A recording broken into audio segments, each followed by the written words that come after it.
আসলে বাজার পরিস্থিতি নিয়ে কথা বলবো। তো আঙ্কেল ভালো আছেন আপনি? আলহামদুলিল্লাহ ভালো। আচ্ছা, তো আঙ্কেল বাজার পরিস্থিতি কিরকম? বাজার পরিস্থিতি গরু আছে অ্যাভেলেবেল, দেখতেছি ভালো লাগতেছে, কিন্তু দেশীয় লাল টাইপসের এই গরুগুলো দেখতে ভালো লাগছে। হ্যাঁ হ্যাঁ। উনি চাইছে 2.5 লাখ টাকার উপরে। এটা আমি চিন্তা করতেছি টার্গেটের প্রায় লক্ষাধিক বেশি। জি জি। তা আমরা সবচেয়ে বেশি খুশি হতাম যদি ব্যাপারী 50 থেকে 80 হাজার রেঞ্জের মধ্যে রাখতে পারতি। আচ্ছা আচ্ছা, তো ওনাদের দাম হাঁকাচ্ছে প্রায় লাখের উপরে। লাখের উপরে। তো ভিউয়ার্স, আমার সামনে যে ছোটগুলো দেখতে পাচ্ছেন এই গরুগুলো মোটামুটি 1,60,000 বা 70 হইলে মোটামুটি ঠিক ছিল। হ্যাঁ, এটা যেমন এই যে বড় যে গরুটা, এটা মনে করেন 2,20,000 বা 30 ছিল, ঠিক আছে, কিন্তু এই গরুটা আপনার দাম চাচ্ছে প্রায় 2.5 লক্ষ টাকা বা 3 লক্ষ টাকা এরকম আর কি।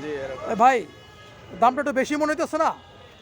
জিনিসের তুলনায় দামটা ঠিকই আছে। না, জিনিসের দাম এটা মনে হয় 50,000 টাকার মতো বেশি চাইতেছে, তো সমস্যা নাই।